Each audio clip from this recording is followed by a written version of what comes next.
अभी हमारे साथ हैं कांग्रेस के अति वरिष्ठ नेता श्री अरुण पाठक जी। सर, स्वागत है आपका हमारे यूट्यूब चैनल खबरें बिहार पर। धन्यवाद जी।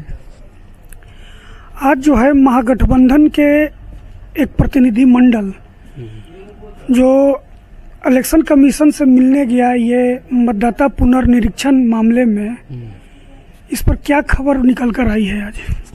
देखिए, भाजपा तो इलेक्शन कमीशन तो साफ कर चुका है कि हम भाजपा में विलय नहीं करेंगे, लेकिन बाहर से समर्थन जारी रहेगा।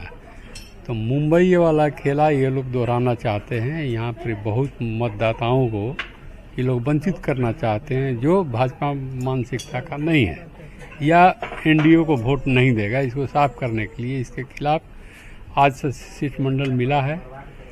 हो सकता है कि मैं भी जाऊं हाई कोर्ट इनके ऊपर, अगर पार्टी या महागठबंधन सुप्रीम कोर्ट में अप्लाई करती है तो नहीं, लेकिन अगर सुप्रीम कोर्ट लोग नहीं आता मैं हाई कोर्ट में जाऊंगा, क्योंकि यह इन लोगों का मिली भगत है।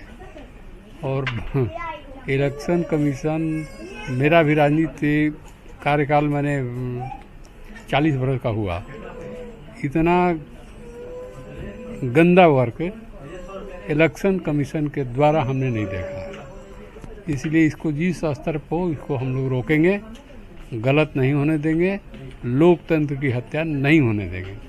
क्या लोकतंत्र का स्पष्ट रूप से हत्या है? लोकतंत्र रहेगा, देश रहेगा तो लोग तो आते हैं जाते हैं, पार्टियां बनती है बिगड़ती है, लेकिन लोकतंत्र जिंदा रहना चाहिए, भारत अखंड रहना चाहिए। अगर इलेक्शन कमीशन जो है मतदाता पुनर्निरीक्षण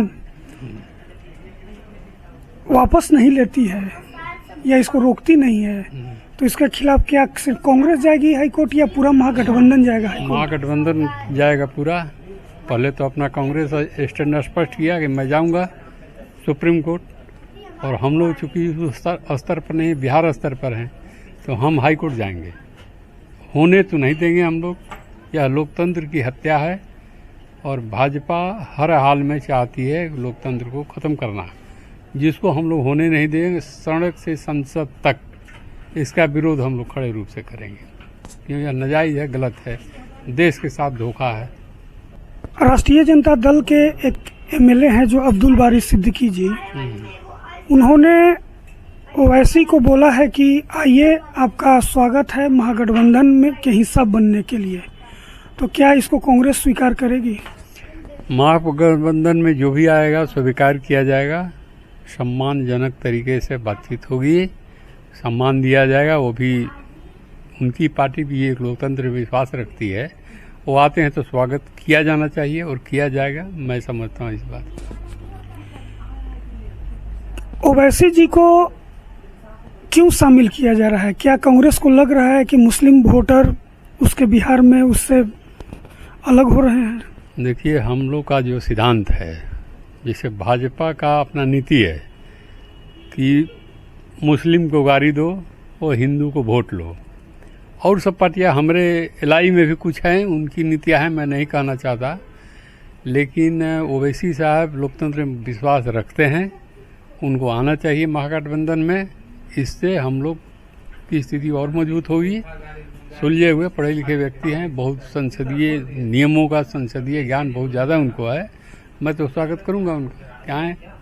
और इसे किसी का वोट, हम लोग का वोट जो है तो है, बिल्कुल किसी के ना आने से घटेगा ना जाने से घटेगा। हम लोग का नीतिगत सिद्धांत है सर्वधर्म समभाव, सर्ववर्ग समभाव।